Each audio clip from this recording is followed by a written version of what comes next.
Sitting on the camera doing this. I agree with you. Oh, my goodness. Yeah. Yeah, or like my mom used to do Yeah. Yeah. when she kept jewelry. She was shameless. Okay, all right, thank you. Good evening, everyone. It is 7 p.m. on Tuesday, November 8th, 2022, and I now call to order the 2107th regular meeting of the City of College Place City Council. And Sherry, will you please take roll call? Mayor Hernandez, Present. Councilmember Jessup, Present. Councilmember Cleveland, Present. Councilmember Espinoza, Present. Councilmember Peterson, Present. Councilmember Williams, Present. Councilmember Sherman, Present. and Councilmember Boyle. Present. We do have a quorum. Fantastic, thank you. Will you all please join me in the Pledge of Allegiance before we begin?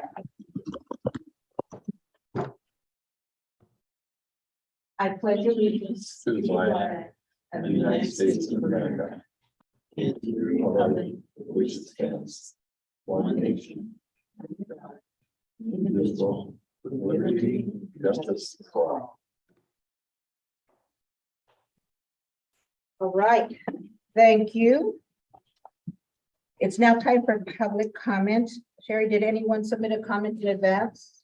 No one submitted a comment. Okay, if there's anyone virtually that would like to make a comment or speak, please raise your hand now. There are no attendees. Perfect. Okay, then let's continue moving on. We'll move on to the consent agenda, which includes the agenda for tonight, November 8th, 2022. Council minutes from October 25th, 2022, and the workshop minutes from November 1st, 2022. Are there any items that any member of the council would like removed from the consent agenda at this time? If not, is there a motion? I move to approve. Okay, thank you. Is there a second? I'll second. Thank you. All in favor, say aye. Aye. Any opposed? The ayes have it, the motion is passed. And before we quickly move on to the next item, the proclamation, I do want to just quickly ask the council, last week, when we had our workshop, we did not have a quorum. There was only 3 members in attendance altogether. So I do want to ask that you all inform Sherry as soon as you have a suspicion that you may not be able to attend a meeting, because throughout the week, staff spend the time of putting the items on the agenda. And if they know that we may not have enough people present, or they may feel like a conversation really needs more council members involved, they know not to put it on that certain agenda. So, you know, last week we went ahead and continued the meeting because there was no decisions being made. But we missed you all that were not present. So please let Sherry know as soon as possible. That way she can let staff know if there's not going to be a quorum, or if they're not going to be, you know, it's an important item that should have all council members present. All right, then let's go ahead and move on. Okay, we have the one presentation tonight, and it's a proclamation for Veterans Day. So a proclamation in recognition of November 11th, 2022 as Veterans Day. Whereas it has long been our custom to commemorate November 11th, the anniversary of the ending of World War I, by paying tribute to the heroes of that tragic struggle and by rededicating ourselves to the cause of peace. And whereas America has been involved in other military conflicts, which have added millions of veterans to the honor rolls of this nation. And whereas the service members who have served and are currently serving in the armed forces of the United States of America have made major contributions towards the preservation of this nation and her people. And whereas the services performed by these millions of brave Americans who have demonstrated the deepest sense of service and love for our country. And whereas the nation and the free world are eternally grateful for the contributions of all American veterans to advancing the cause of an honorable world peace. Now therefore be it resolved, I, Norma L. Hernandez, Mayor of the City of College Place, Washington, do hereby proclaim November 11th, 2022 as Veterans Day and urge all residents to attend the Walla Walla Valley Veterans Day Parade, which is held at 11:11 a.m. in downtown Walla Walla. This proclamation is dated the 8th day of November, 2022. All right, thank you. So we have two public hearings tonight. The first one is the 2023 property tax levy presentation and hearing, and Mr. Carlton will present on that. Thank you, Mayor. Good evening, Council. Let me just share my screen.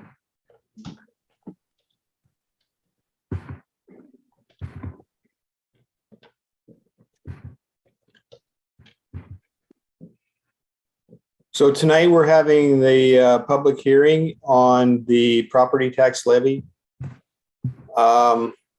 First, I'll go through the asset valuation. You can see that our assessed value by the county is now at just over $1 billion.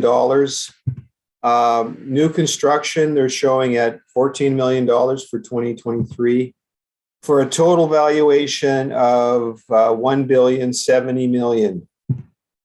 The prior year's assessment was $907 million, which is a $163 million increase, which is a close to 18% increase in assessed value. Here's a chart showing our trend in asset valuation since 2011 to 2023. And you can see in the last years, we're close to 40% increase in assessed value. And you can see the trend on the graph there. The new construction this year is up $2 million to a total of $14 million. That's the amount that the county is anticipating. They don't give a lot of detail on how they come up with those numbers. That's what we are given. And here's a history of the new construction valuation since 2011. Large swings just depending on economic activity. You can see up next year that $2 million increase from 2022 assessment. So the levy is broken down into two components.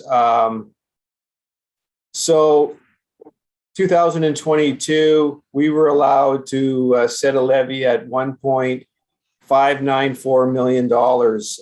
Under normal circumstances, you would get a 1% increase on that total dollar amount. The new construction amount accounts for $25,000 in assessment or revenue for us, for a total without an increase of $1.618 million would be the amount we submit for our levy to the county. That is $1.51 per $100,000 of assessed value. And in last year, it was $1.757 per $1,000. So that's a 24-cent increase or 24-cent decrease in the levy rate. But of course, if you're that means it seems like you're saving money, but in actual effect is your assessed value is going up at a higher rate. So you actually end up paying a little bit more. And I'll have a sample of that. Sorry. The second part of our levy calculation is the bond levy. That's the CARS project back in, I think, 2015 or 14. Yeah. And you can see there's a valuation they put in there, and that's slightly less than the total assessed value because some of the exemptions come out of that calculation. The total amount that is recouped each year under that levy is $489,000. And that is divided by that levy valuation to come up with that rate per 100,000, which is 46 cents. down from 2022, which was at 55 cents per $1,000. The combined levy you can see per $1,000 is 1 point, just under $2. Then the 2022 rate was $2.30. So it seems like a savings. I did a little calculation down below, and you can see that there's the increase in the assessed value. Now, I took that against what the average home value is in College Place, and you can see it was at $354,000. And you can see at that levy rate, the amount of revenue we received based on our levy rate was $815. Based on the increased assessment, that price going up by 18% on average would result in an assessed value of $418,000. At the lower levy rate, you still pay a little bit more, but it's only $9.84. And what we're showing here is no 1% increase in our revenue amount under our levy rate. That will be our recommendation for 2023. Can I ask a quick question? Yes. Can you go back one slide? What would that $9.84 be if there was a 1%? Oh, that's a good question. And I think I have that. Just hold on.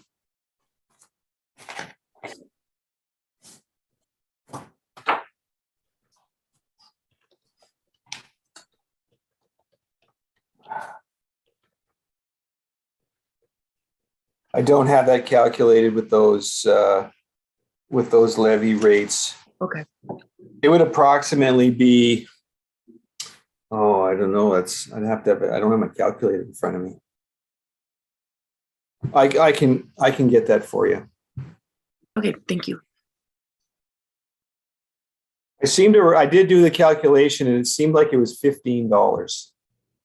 My memory of it, Brian, when you and I went over it, is it was around 15 to 16 mark. Yeah. Divided by 12. Yeah. So another $7. Wow, okay.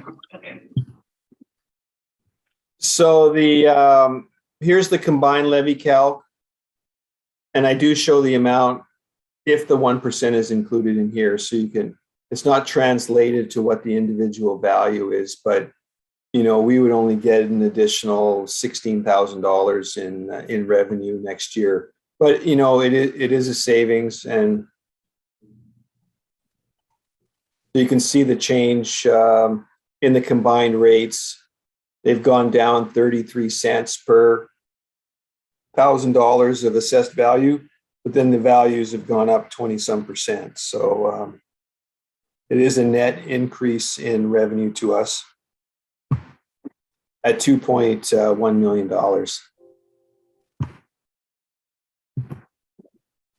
Now, this is an interesting graph to show, and I've showed this in the past, and those that are new. We show what each dollar of tax revenue goes to as far as individual components of your property taxes.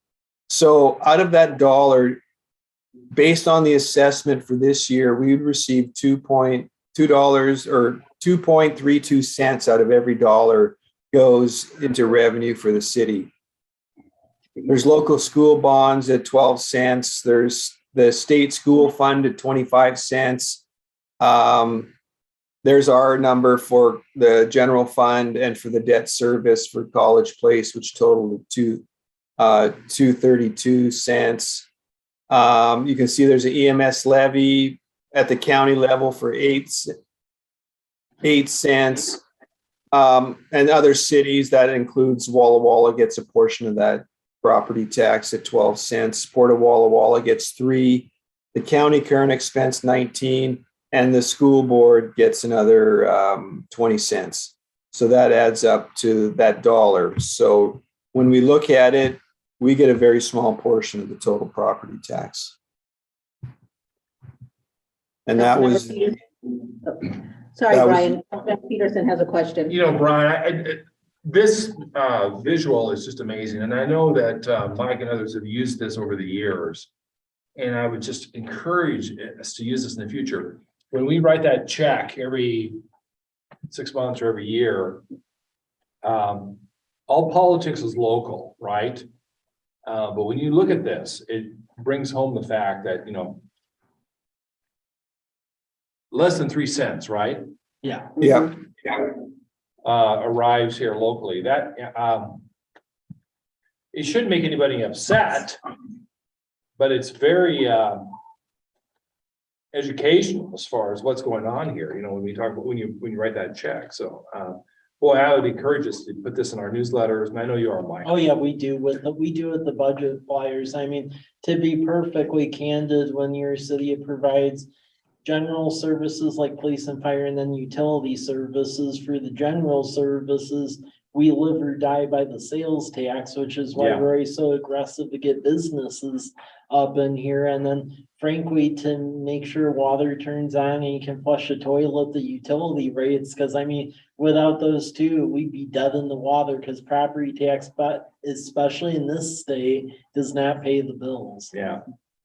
And I'm not sure people understand that. I mean, they're getting there, but Well, it's really weird in this state too, since I also lived in Oregon and Illinois, because in most other states, it's usually inverted where the localities make more money on the property tax. In this state is the exact opposite, where it's the county and the schools, because in most other places, it's not that way. So it's counterintuitive, especially if you haven't grown up here. didn't know that. Yeah. You know, Councilmember Peterson makes a good point, and I think, maybe for the mayor's message, I'll just talk a bit about this to help further educate, the citizens, our readers.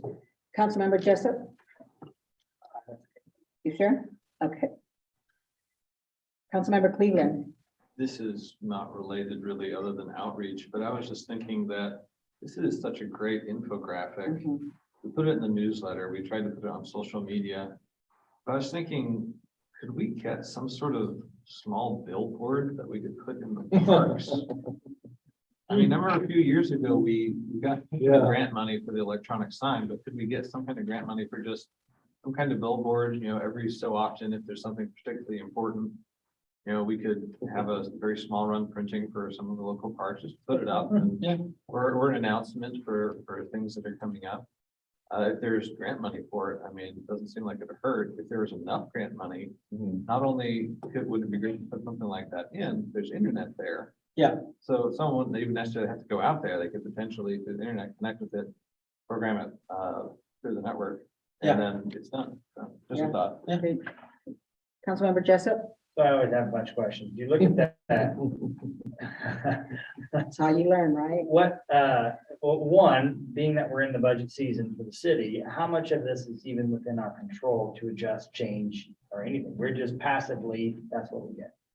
With the property tax, that's essentially what you get. I mean, the only time you could ever get above that, and it's very complex doing it this way, is there is a concept called a levied lid lift, where if you prove that you're a destitute municipality or other level of local governance, and it's a vote of the people, technically you can get above that 1% cap in extreme cases. The success rate of doing that is basically 1,000 to 1 no. I mean, it exists, but not really. So I mean, really, property tax, the only lever you really have is getting more development in here. So that way, essentially, your property tax valuation is going up, and by and large, your attractiveness, get more businesses up in here goes up, and your sales tax goes up. The only levers are essentially business for sales tax. And then as we're fixing utility infrastructure, the rates, and then minor levers with like licensing and permitting and stuff like that, but that's it. The state is very restrictive compared to most other states. So we're obviously, most of us are understanding local school bonds. But what is the school enrichment and state school fund? Yeah. That all ties into that McQuarrie decision, so with one of them, that's where it was always set, and then I wanna say it was with school enrichment, but basically when they did the McQuarrie decision, there's this really bizarre long formula where in essence, a lot of the money is being pulled in from Puget Sound, frankly gets redistributed over here. But there still is like a separate line item for that goes like beyond the regular school So funding. non-certified teacher pay is what you're saying. It's non-certified and then also teacher pay in general, because that McQuarrie fix essentially covered the whole gamut.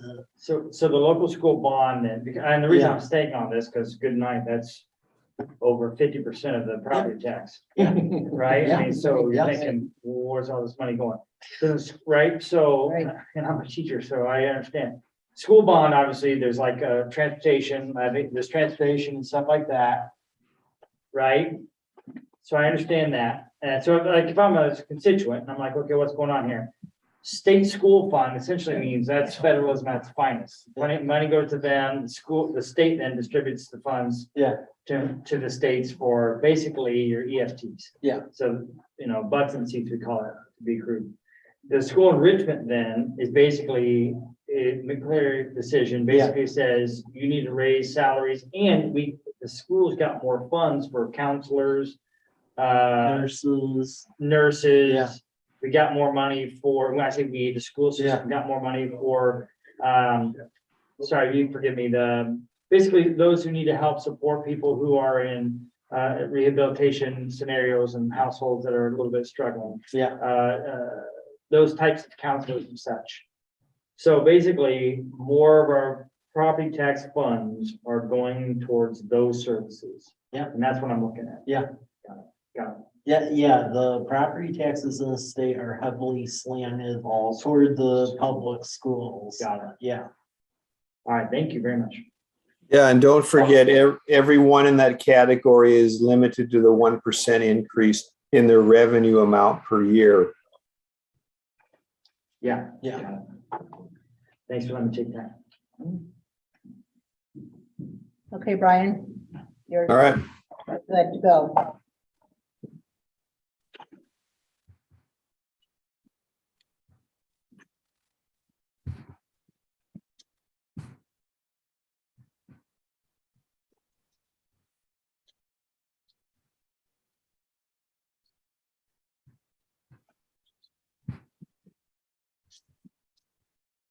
A citizen that was looking for a ballot box. Yeah.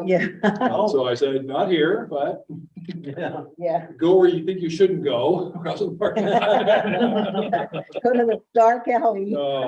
Yeah, very, yeah, just wanted to vote. Yeah. Oh, Brian, are you done? I'm done on the property tax levy or the public hearing. Okay. All right. Are there any other questions or comments? Anyone online? No? Okay. So I will now open the public hearing at this time. Sherry, did anyone submit a comment in advance on this topic?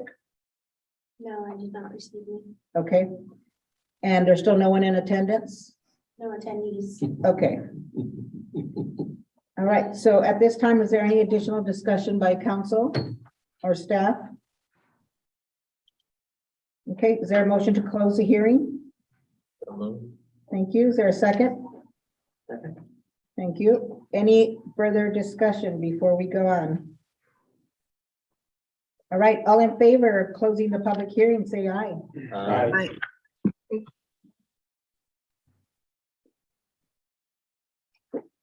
Any opposed?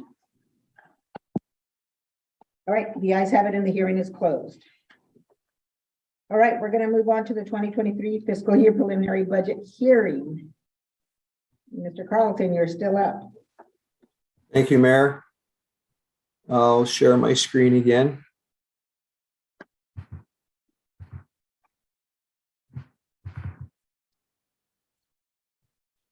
All right, the presentation tonight is very similar to what we've seen the last few meetings, and I'll just run through the numbers.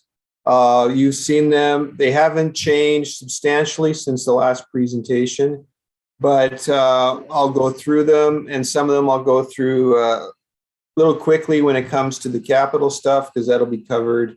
That's been covered numerous times as well. So if I'm going too fast, just hold your hand up or let me know.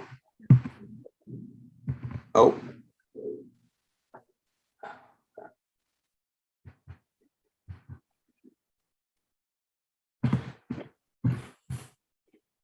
Again, here's our key assumptions and, similar trends. We feel conservative on our projections of revenues and expenditures. Again, maintaining core services, investing in critical infrastructure. That's a key component next year, especially when it pertains to the wastewater treatment plant and to Lions Park. Addressing any staffing gaps and definitely looking at the competitive wages. So we can retain, those valuable employees, continue obtaining grants and then address the inflationary impacts on the 6-year CIP. Since the last presentation in October, we've updated the payroll cost to reflect some changes that occurred during that time frame. We reconciled the ending fund balances, and again, we're going through all the line items in detail, just making sure there's nothing that really stands out. This is where we're sitting right now on the budget total. So total fund balance starting at just under $18.5 million. We're anticipating revenues at 61.3 and expenditures at 62.3 million, leaving us an ending fund balance of just under 17.5 million, a drawdown of just over $1 million.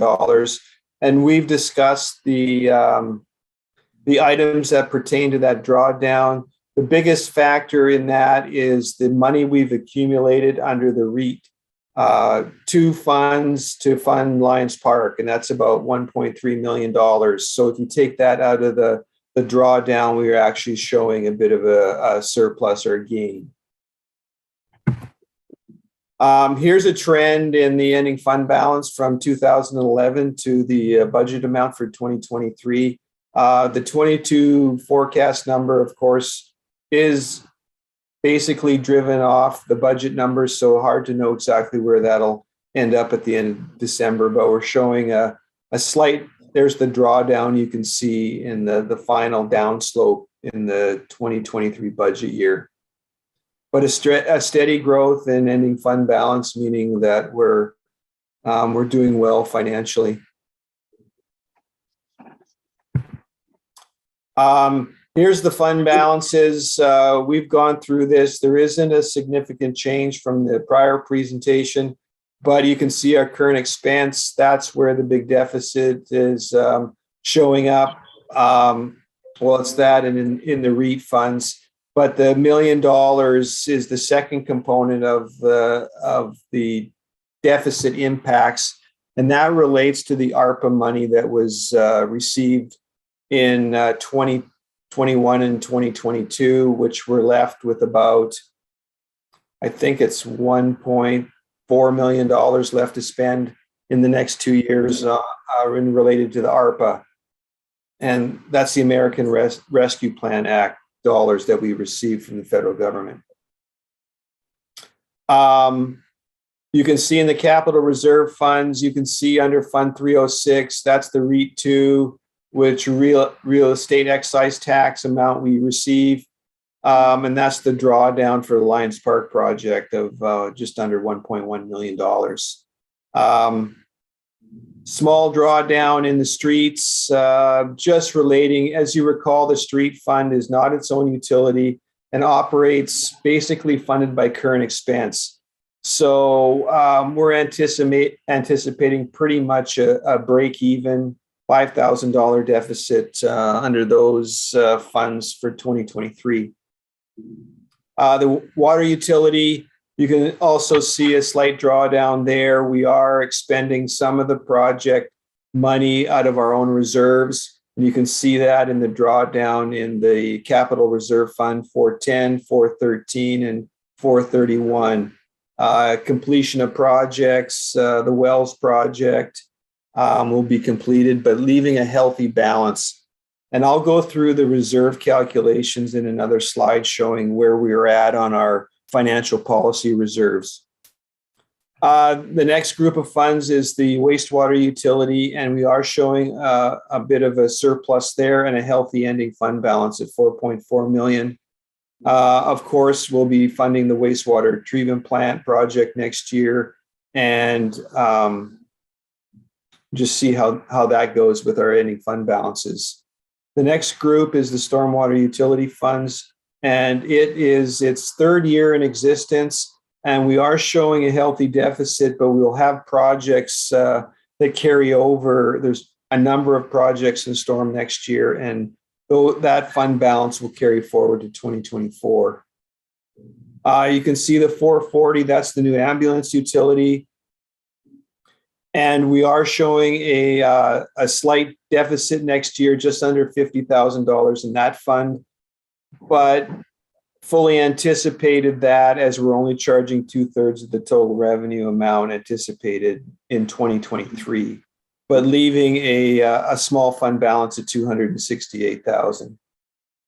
The 500, the equipment repair and replacement, that's our shop and our equipment purchases. And a slight drawdown in that fund is we're, buying some equipment next year. The last is our employee flexible benefit plan fund, which maintains a pretty steady balance. Overall, you can see the drawdown that you saw on that first page of just over $1 million, still leaving us a healthy fund balance of just under 17.5 million. Here's the reserve contingency, and you can see that except for the current reserve expense fund, which is at 10% of current expense budgeted revenue, our target is 840,000, but we are slowly moving towards that. I think we're putting another 100,000 into that reserve. That's what we're recommending in the budget for 2023. Street fund's good. Facility maintenance reserve is good. The water fund, you can see 60 days O&M for all the utilities, and those are all within their parameters. You can see our debt service. We're supposed to accumulate 1 year of debt service in reserve in each fund. You can see in the water capital improvement reserve fund, it's currently showing under its target.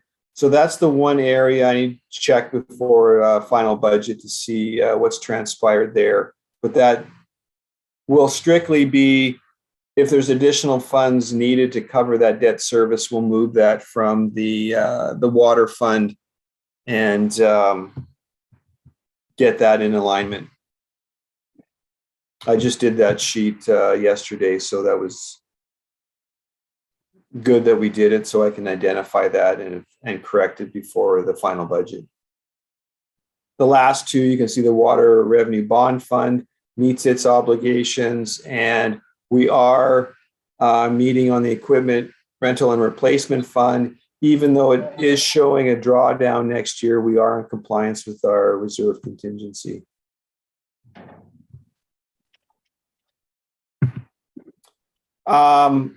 Won't run through these in too much detail, but just hitting some points already mentioned. You can see the deficit in the current expense fund of $1.1 million anticipated next year, but still within our,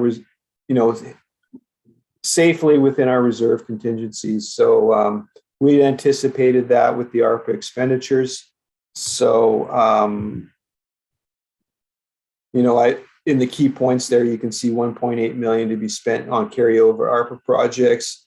We are anticipating, it's included in the budget is a 4% increase in wages for non-representative. The recommendation on the property tax increase at 0. And then there's significant transfers from current expense to facilitate other funds, IT, facilities, debt service, streets, and the rainy day fund. In the streets, you can see a small deficit there. Again, it's meeting its reserve contingency, so pretty much a break even in our point of view. You can see in the water funds a bit of a drawdown there. The operating costs do cover the utility rates. The debt on capital projects is close to $1 million per year. And of course, that relates to the 2 well projects and the funding that we needed from Department of Health. There's grant funding and water development permits to support key projects is in there. And of course, there again, the debt to cover the Department of Health loans on wells 4 and 6.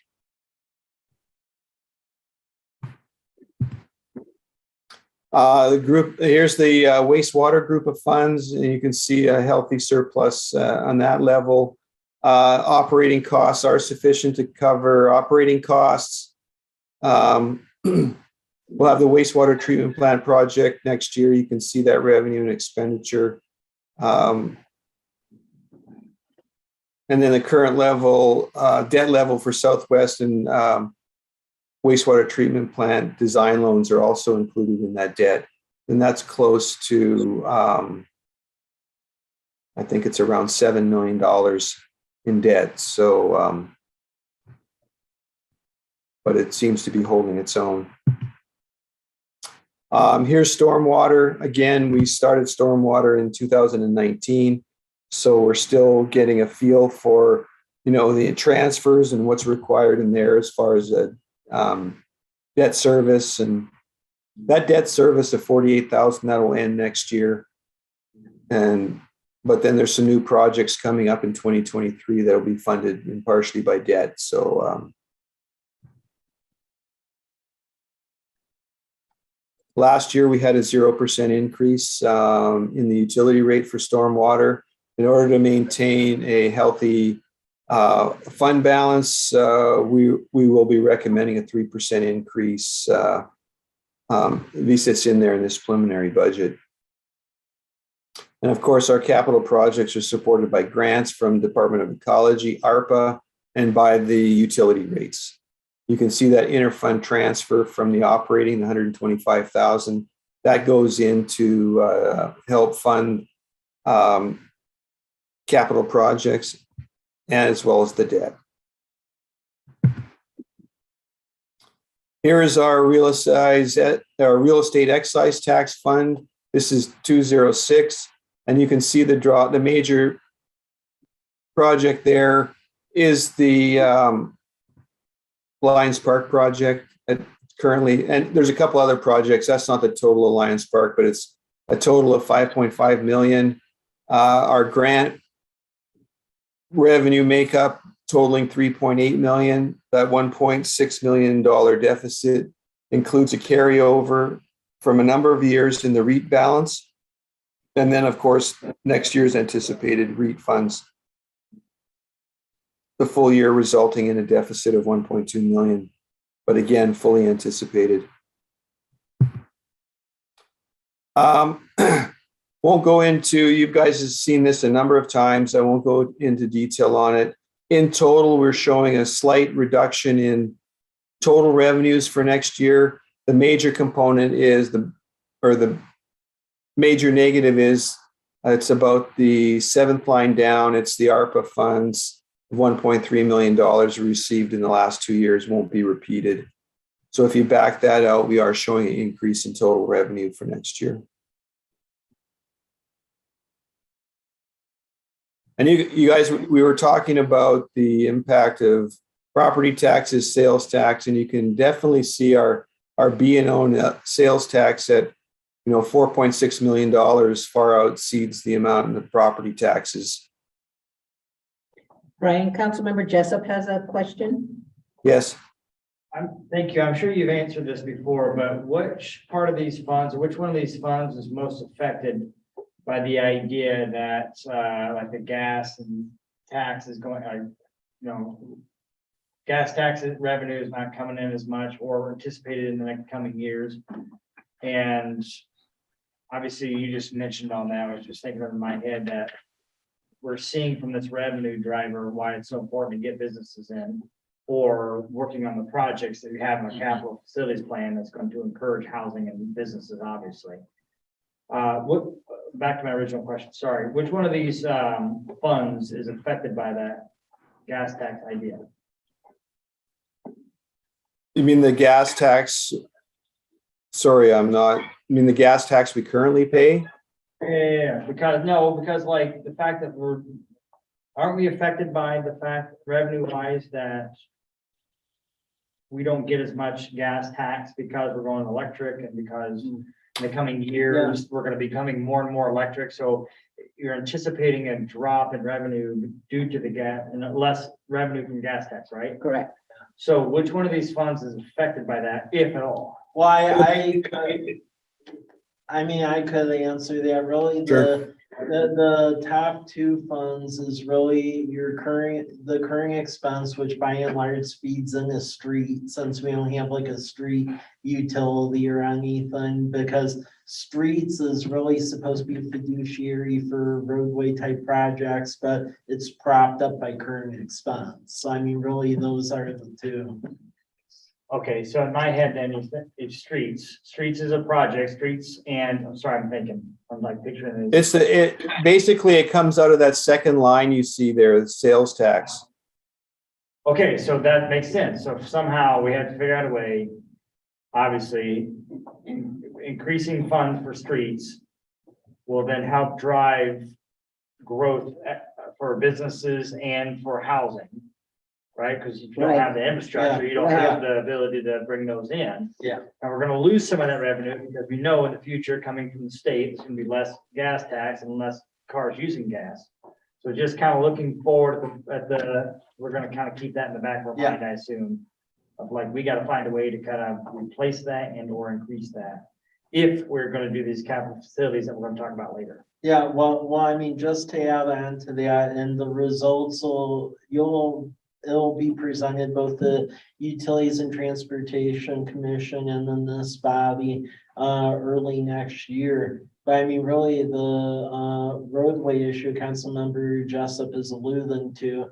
Really that's why places like all the Tri-Cities and then Walla Walla, they did the sales tax transportation benefit district because they have the people wanting it, it's voter approved. And then you have the generators like Walmart and Home Depot, where it's people outside the community that are helping to carry that burden. So that's the general premise in the study that got approved through this body this year, because we haven't had before, is a pavement rating inventory. It's actually going to map out for the next couple of decades what the true cost of investment is, and that'll be a justification of whether or not folks want it or not. Because before, I would say it was a very touchy-feely thing. We knew some roads were in bad condition, but really, I would say it was like according to Paul, because of how long Paul was here. It was like, hey, I know Broadway or Cedar, some's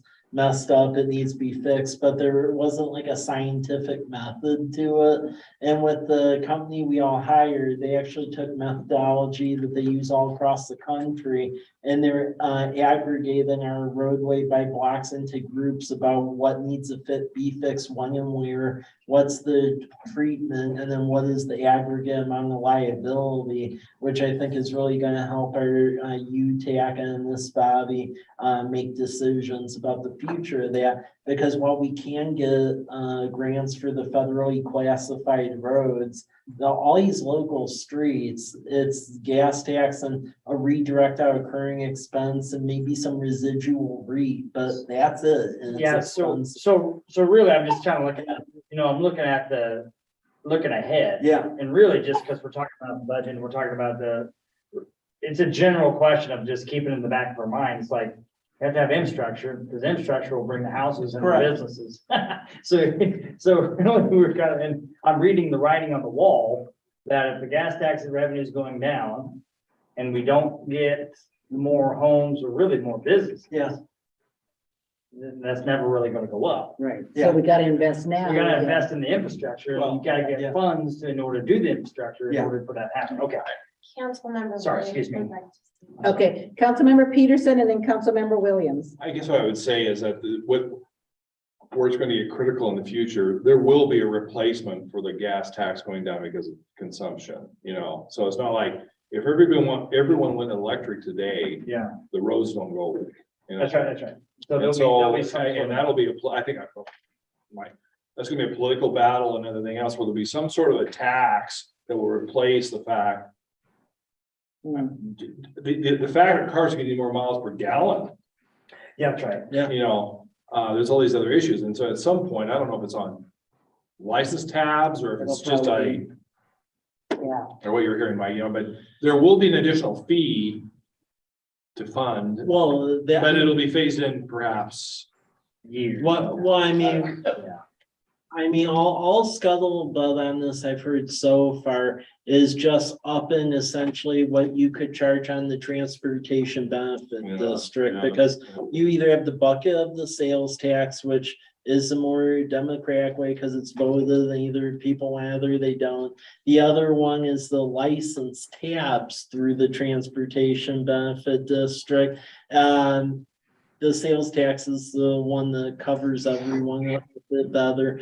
But I mean, really, everything I've heard through the state is really just augmenting that lever, and that's about it. Yeah. Nothing in addition to that, which is a bit shocking, because I mean, like we're actually very lucky here, because like when I lived in like the south suburbs of Chicago, not even in the city, like far out suburbs, I remember living in Riverdale, and you had to get these sticker placards for your vehicle to actually, if it was like registered in the city. And I remember paying like $500 a year Yeah, for we do that in that. Texas So too.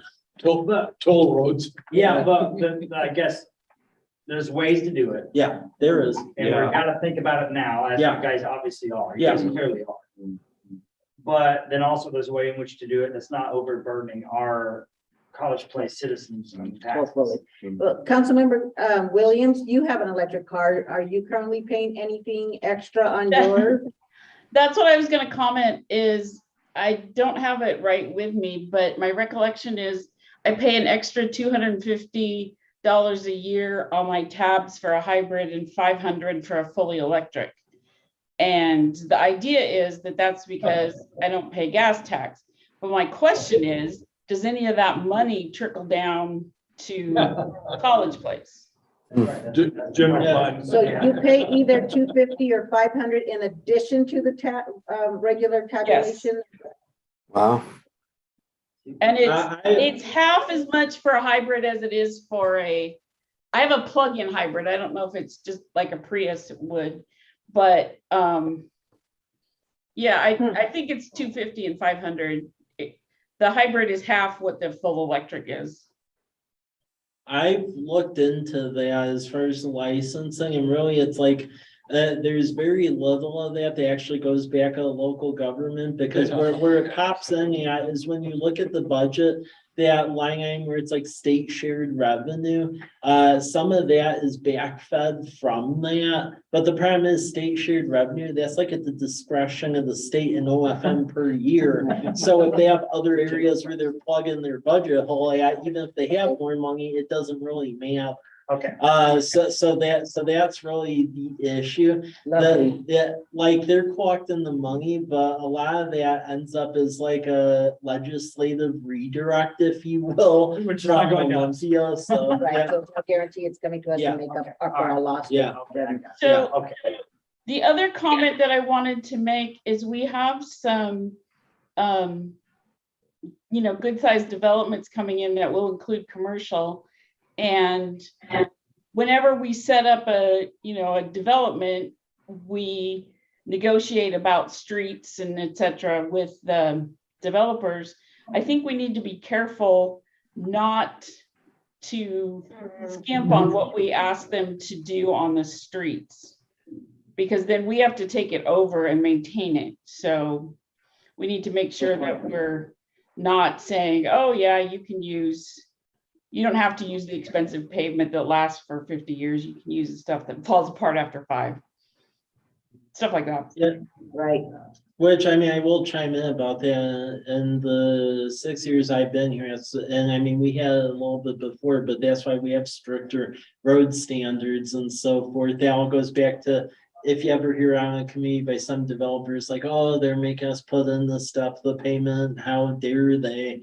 Well, it comes at a cost. So I mean, if you end up skimping a pavement, ultimately at some point, someone has to pay the bill. Yeah. So it may be a savings to them, but then 5 years down the line, when something pops, then it's gonna be whoever's left at that point in that subdivision. so it got back to the homeowners yeah. and that subdivision. to Yeah, pay the price. yeah, exactly. I mean, honestly, the thing to go a little historic on it, the whole thing with like Autumn Meadows, where now the members of the HOA, they're essentially, because they voted to essentially pony up to give the city money, and then with that money, bringing it up to city standard. If there was that standard that existed at the time, A, it wouldn't have fallen, the road wouldn't have fallen apart like it did, and B, the HOA wouldn't be owning roads. So, Right. yeah, it's a whole system. Makes sense. Any other questions before he continues? All right, Brian. All right, so total revenues, you can see 18.2 million, slight decrease from what's anticipated for this year, but pattern is looking healthy. The staffing requirements, we've gone through this before. No major changes than what has been presented to you already.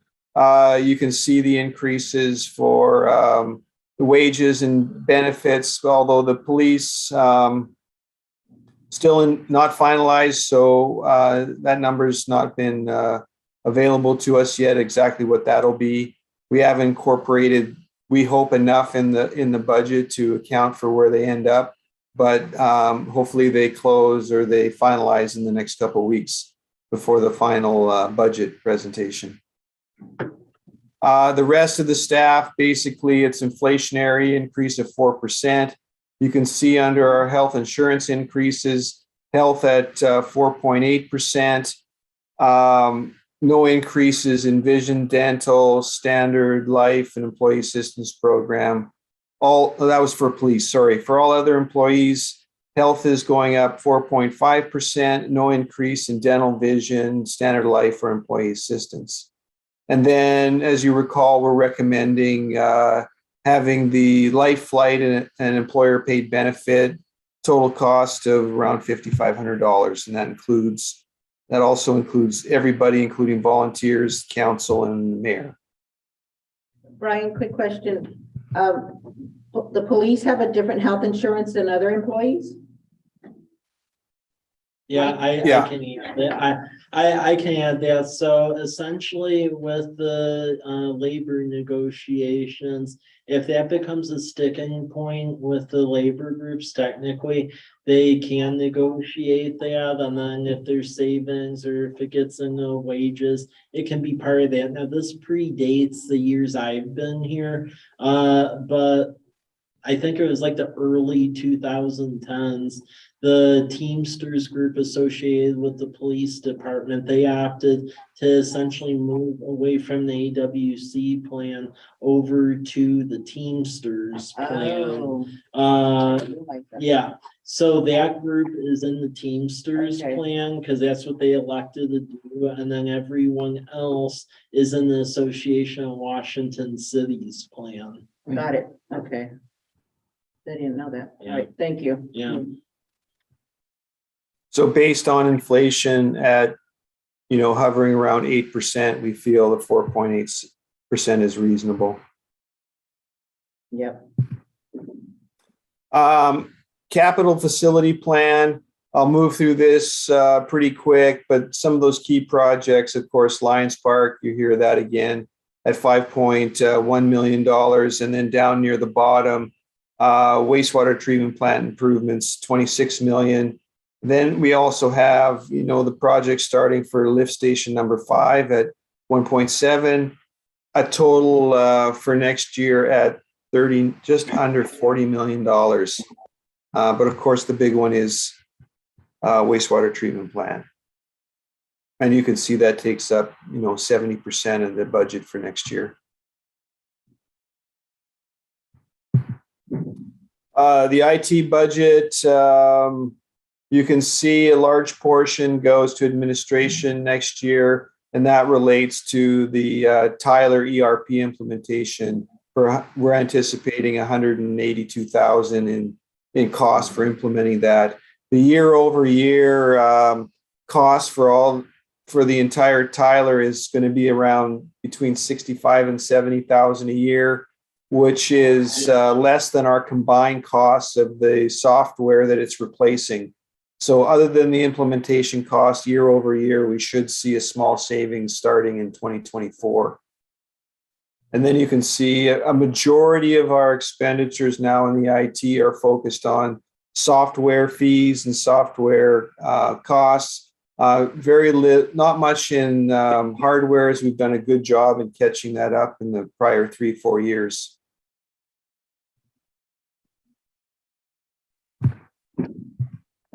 Here's the equipment repair and replacement. The projects included in the budget for 2023.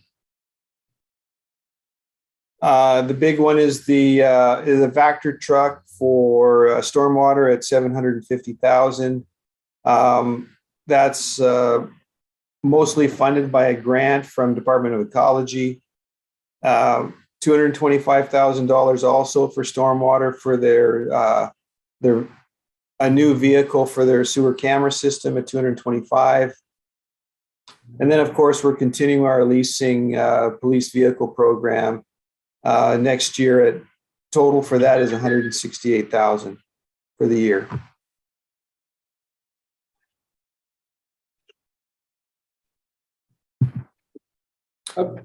Question. Sorry.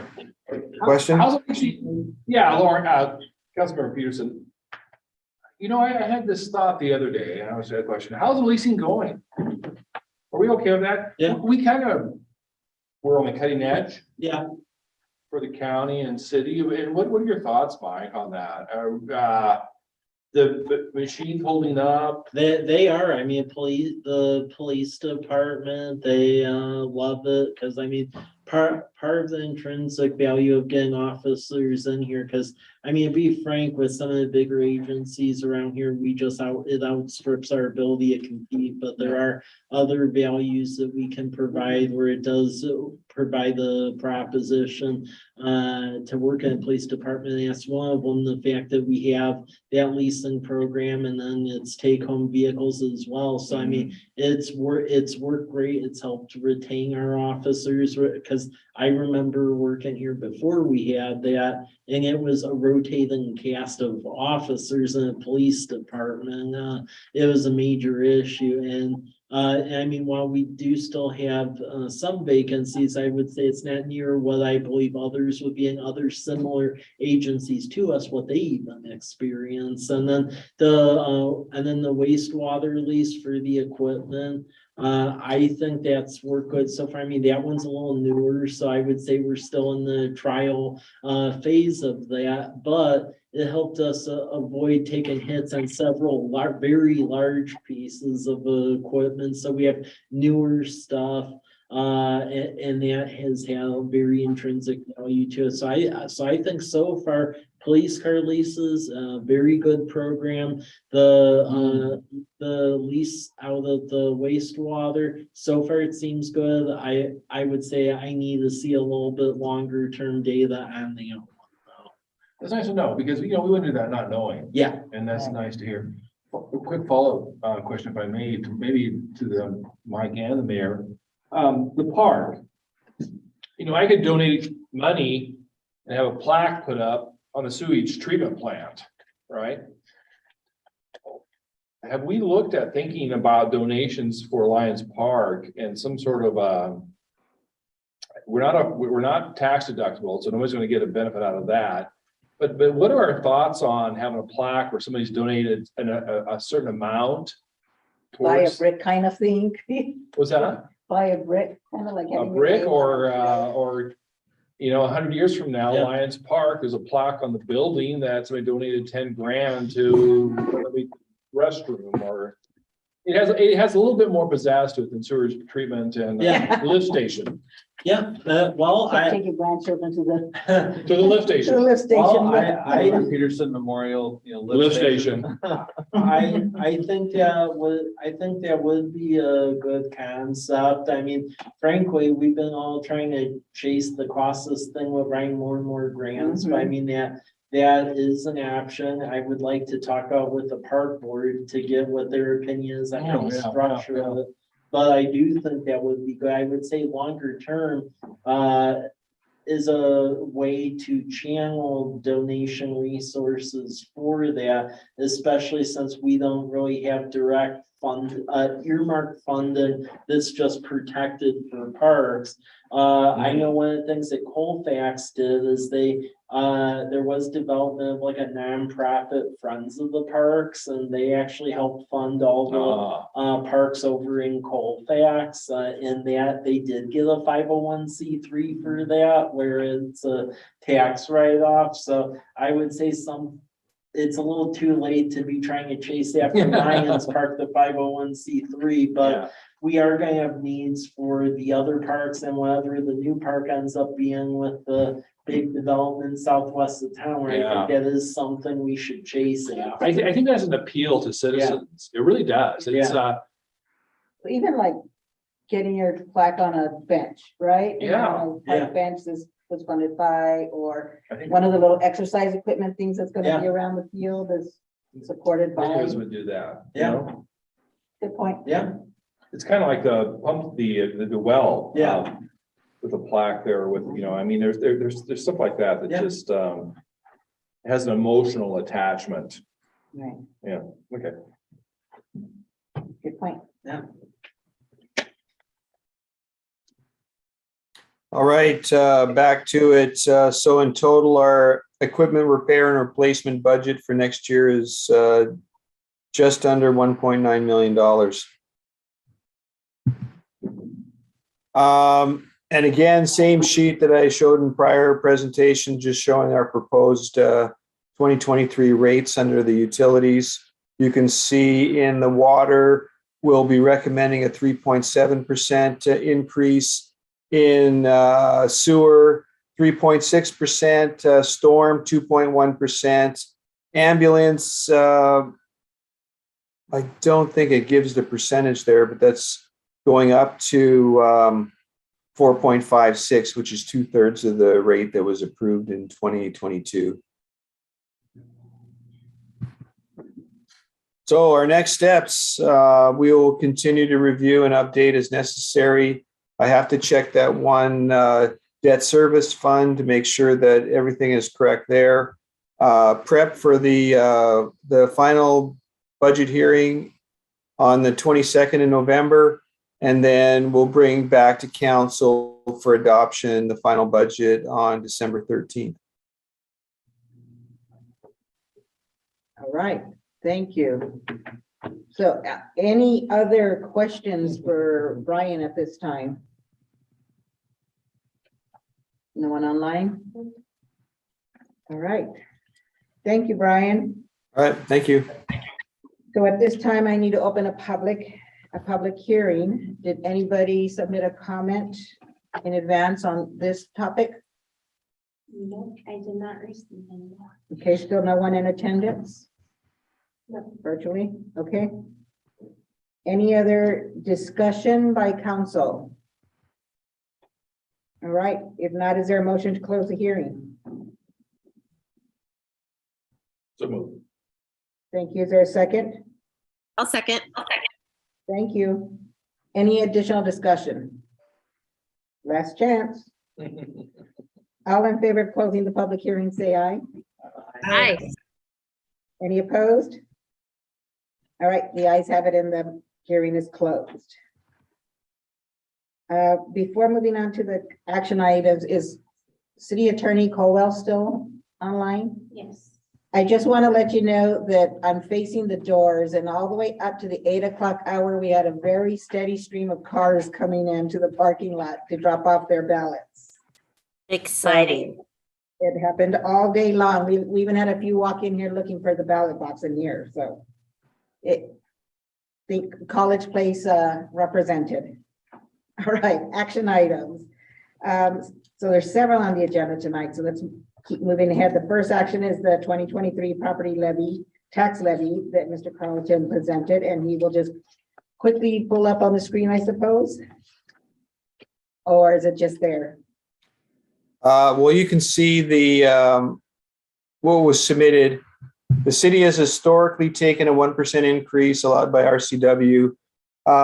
City staff is recommending deferring that 1% increase and not taking it in 2023. You can see by the calculation that our anticipated submission to the county is a general property tax at $1.6 million, which was the number from last year. Their anticipated new construction at the current levy rates will add an additional $25,000 in revenue. And then our bond for our CARS project levy at $489,000. We're recommending submission in the levy to the county at $2.17 million. And that's what I bring Right. forward. Thank you. Any questions or comments from council members at this time? Anyone online? Okay. If there's no additional discussion, is there a motion? I'll move to approve 2023 property tax levy resolution number 22-079. Great, thank you. We have a first and a second. Any further discussion? All right, all in favor, say aye. Aye. Any opposed? All right, the ayes have it and the motion is passed. I do want to thank staff and council for, it may seem small, but I think recognizing that if we do not need to add additional tax burden to our citizens, it's one of those things that we didn't do it just because we could. So I applaud you all for looking at it that way. Thank you for your leadership in that. Oh, thank you. The next item is a resolution of support for application into drinking water state revolving fund program for well number 7's construction. And Mr. Rizzatello will present. Okay, thank you, Mayor. For the next couple, it's into the same financing program, so they'll make this easy. All these projects. Yeah, all these projects are in the capital facility plan, as I mentioned, one of the past meetings I remember talking about regardless. With the bipartisan infrastructure bill, there's a boatload of money that got put into the state water program. Now, on its surface, it says it's they never call it a grant, it's a forgivable loan, which is still a grant, but yeah. Now, to tie back to the rates and why it's important to benchmark it against like inflation in your operations is because the way the state works, if you don't meet their like hardship criteria, which it's a very elongated formula, it has to do with poverty rate, family income, what you're charging for the rates, then you don't get the grants and you fall farther behind. And essentially with this grant program, they basically multiplied it by 6, the amount of money that's available compared to other terms. So really, we need to aggressively go after this money while it's there, because when Robert and I were at the infrastructure conference, and when he actually made very clear that after the authorizations for that infrastructure bill are gone, they don't think this level of funding is coming around again, probably for another couple decades. Oh, wow. So, Okay, and what well number 7, that is the new well that's proposed over on Teal Road adjacent to the lift station for Southwest Sewer. And keep in mind, the need for that is we don't have a well to the west of College Avenue, and we're trying to make sure that we don't end up in the same situation again where all of our older wells were down the same street. So when you have a shift in the ground, it messes up all your wells. So they're all in different parts of town. And keep in mind, we need the additional well because we finally are catching up to where we were 6 years ago, but meanwhile, the population grew by 2,000. So big need. all right. Let's go through council members for any questions or comments, and we'll start with Mr. Jessup.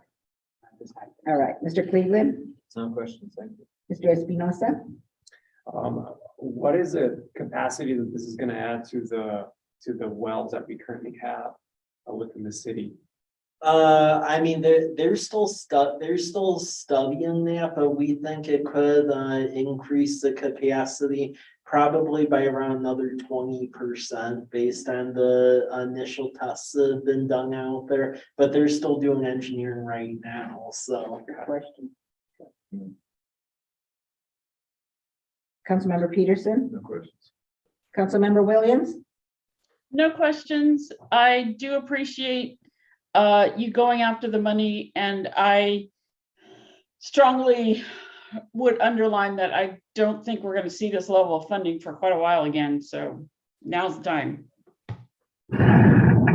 Councilmember Sherman, No questions. Councilmember Boyle. No questions. Thanks, Mike. All right, if there's no additional discussion, is there a motion?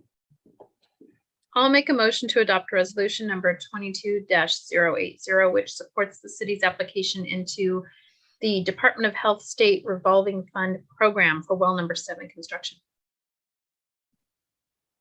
Thank you. We have a second? I'll second. Great, thank you. Any additional discussion? All right, all in favor, say aye. Aye. I Any opposed? All right, the ayes have it and the motion is passed. Next is the resolution for support for application into drinking water state revolving fund program for well number 3 improvements. Same fund, Yeah. but well number 3. Yeah, and issue of well number 3, that was the one reliable well that carried us through our water crisis the last couple of years. The key things to know is that is not on the same coordination system as the newer wells. So it's actually costing quite, now that we have moved to this tablet form, is this a bigger pain to have 2 separate systems. Really makes sense where you have the system that is consistent throughout your wells. And then this one is, I was a little shocked when I found out about it, but that one good well that went through the crisis, it actually has no electrical generator attached to it. Rebecca? Yeah, so like if power fails, it fails and you have to get like a mobile generator or something out there. So this is a critical issue. And keep in mind, we originally tried to fund this around the time of the CARES money, but then the cost shot up so greatly on it, it outstripped our ability to do it. So, cause originally costs on this were around like 20,000 and then it shot up, past like 300, so. Okay. Councilmember Jessup, Oh, thank you. Councilmember Cleveland, No questions, thank you. Councilmember Espinosa, No questions. Councilmember Peterson. What I would like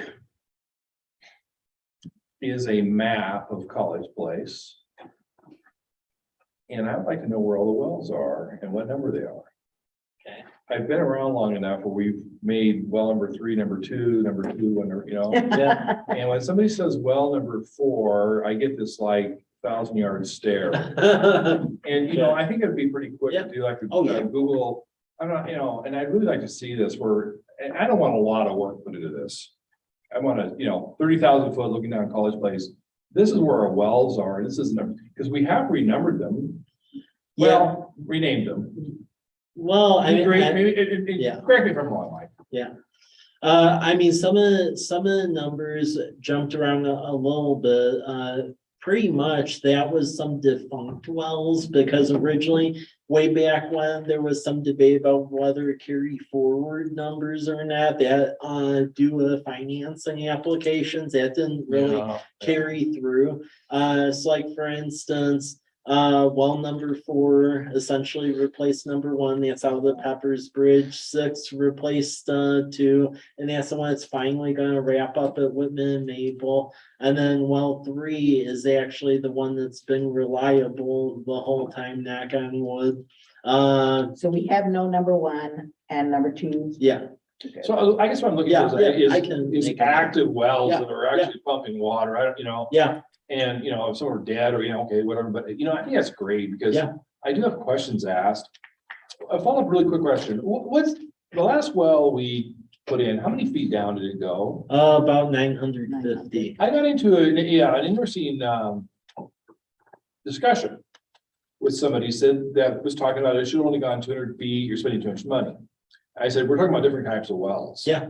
Yeah, because you have shallow aquifer, which if you're a farmer or a household that has an individual Yeah. well, that's when you can get like around 200. When you're a municipal user, basically your 2 options. Well, really, it's 1 option because you actually have to have the right to do the option 1 is the surface water, which Walla Walla has because they have a really old right.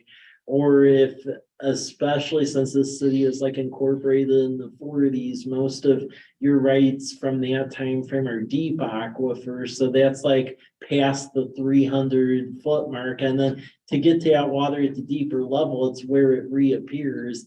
And in our case, it's like down around the 900, and that's geological formations and stuff that isn't really us being essentially just drilling to drill. I mean, that's where it shows up, and we have our water right for that deep aquifer. The shallow aquifer is for essentially your farmers that just run their individual. And if we put our straw in that shallow aquifer, we basically have this whole area around here with pitchforks because they'd all be out of water with the amount we consume. So our wells are going 900 to 1,000. Yeah.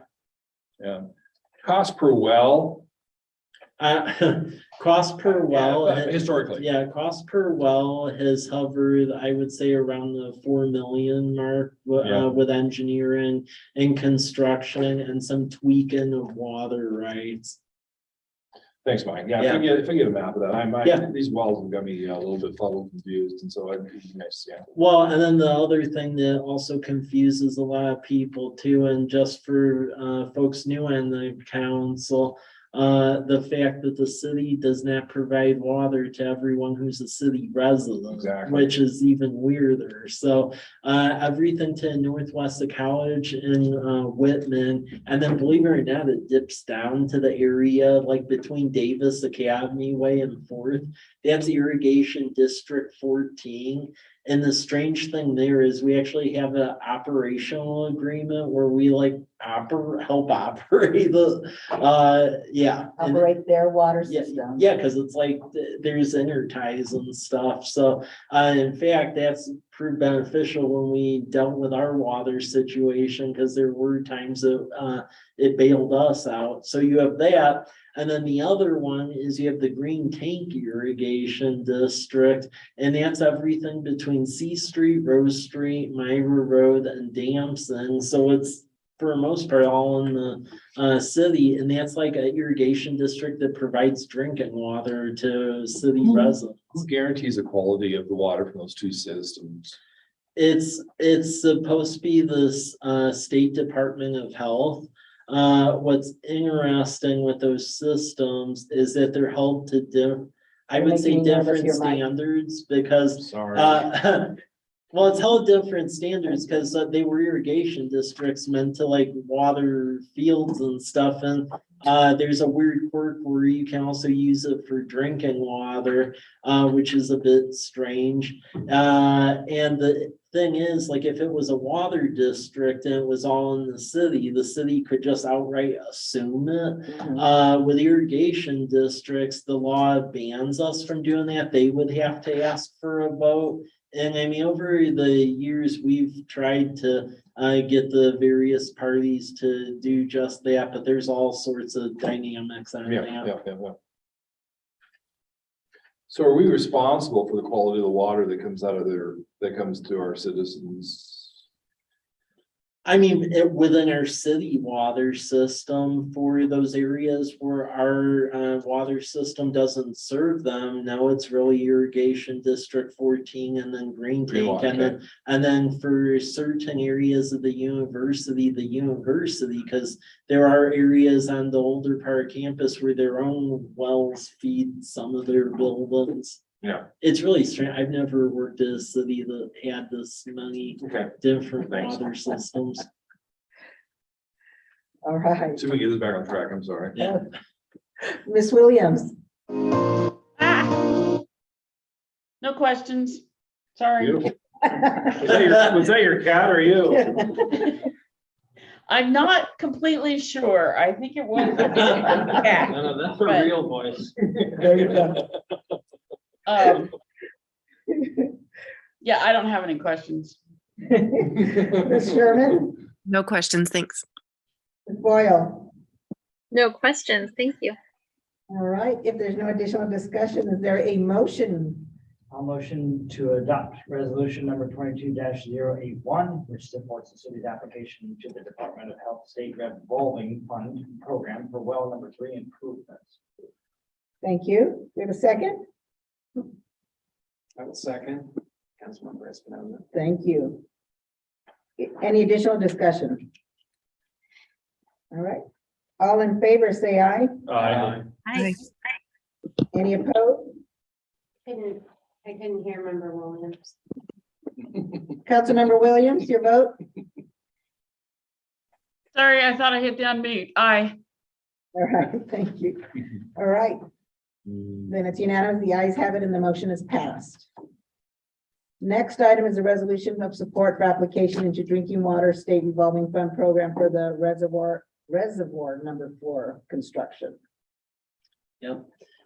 Same program. This is a fund construction for an additional water storage area. Right now, we only have 3 and none of them really are on the far west end of town. So we have the tank that everyone can see from the 40s, and that's 500,000 gallon tank. And we have the 2 over on Whitman and Maple, and those are about roughly 250,000 gallon apiece.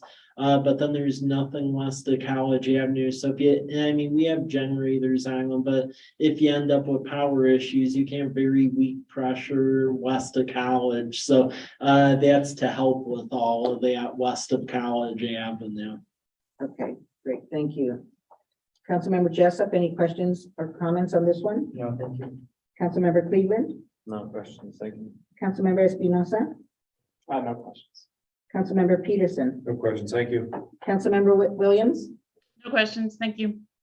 Councilmember Sherman, No questions.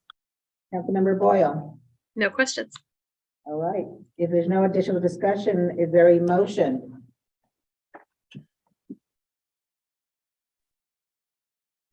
Anybody want a reservoir? All motion to adopt resolution number 22-082, which supports the city's application to the Department of Health State Revolving Fund Program for Reservoir number 4 construction. Second, Councilmember Peterson. Thank you. Any additional discussion? All right, hearing none, all in favor say aye. Aye. Hi. Any opposed? All right, the ayes have it and the motion is passed. All right, so moving on to the resolution of support for application into drinking water state revolving fund program for the Southeast Sixth Street College to date water main. Same program. This one is to try to get other financing so we can finally deal with Sixth Street and water system plan. That was an area was marked for decayed pipe, and because of inflation and everything else, it made it crazy. So we couldn't get to it this year. So this is to make sure that it happens. And then we have money parked in the REIT one account to also do an overlay after we go in there, fix the pipe. Otherwise the street will be weird. All right, thank you. Councilmember Jessup, No, thank you. Councilmember Cleveland, No fiber optic conduit. This one, no, because we aren't gonna be taking out like the curb and gutter, which is where you would traditionally put that at. Councilmember Espinosa, No questions. Councilmember Peterson, No questions, thank you. Councilmember Williams, No questions. Thank you. Councilmember Sherman, No questions. Councilmember Boyle. No questions. Thanks. All right, if there's no additional discussion, do we have a motion on this resolution? This is Councilmember Williams. I will move to adopt resolution number 22-083, which supports the city's application into the Department of Health State Revolving Fund Program for Southeast Sixth Street College to date improvements. I'll second. Councilmember Boyle. Thank you. Any additional discussion? All right, all in favor, say aye. Aye. Any opposed? All right, the ayes have it and the motion is passed. All right, it looks like, this one's a different one. So we're on our last Yeah, one. yep. All right, Mr. Izzetto is going to present on the resolution of support for application to state RCO planning for the Recreation Access Grant Program. Hey, thank you. So every 6 years, so we're eligible for the state RCO funds. You have to have a park plan in effect, otherwise you can't get the grant monies. Ours was done in 18, so that means essentially the next go around be 2024. However, usually we have to pay for it out of our own coffers, which ends up being around like 100,000 or so. In this last year, they had this one-time pot of money where cities could put in for it through RCO and essentially get them to pay for it. And then you only have to spend the money for up to 5 years. So that would essentially cover our cycle. So this is a way to try to get them to pay for our park plan that we'll have to update in a year or so. All right. Councilmember Jessup, No, thank you. Councilmember Cleveland, No question. Councilmember Espinosa. Just a comment, I think this is really good and much needed for our community as it grows, so, good job. Councilmember Peterson. It's late. What does RCO stand for? Recreation Conservation Office. Okay, say. Yeah. Okay. Yep. No questions. Other than that. Councilmember Williams, No questions. Councilmember Sherman, No questions. Councilmember Boyle. No questions. Thanks. All right. Is there a motion on this resolution? I'll move to adopt resolution number 22-04, which supports the city's application into the State Recreation Conservation Office Planning for Recreation Access Grant Program for a comprehensive park plan. Second, Councilmember Jessup. Thank you. We have a first and a second. Any additional discussion? All right, all in favor, say aye. Aye.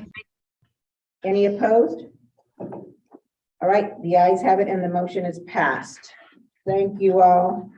Appreciate it. We have no administrative reports tonight. There is one information report in your packet for your review. Please let staff know if you have any questions on that. We do not have an executive session tonight. So is there any other business for good of the order? All right, hearing none, do we have a motion to conclude? Motion to conclude. Thank you. Is there a second? Second. Perfect. If there's no objections, the meeting is concluded at 8:29 PM. We meet it before 8:30. Thank you all. Have a good night. Good night. Thank you, Mike. Yeah. Heavy lifting. Yeah. Yeah, that's a lot of stuff in this Appreciate it. agenda. Yeah.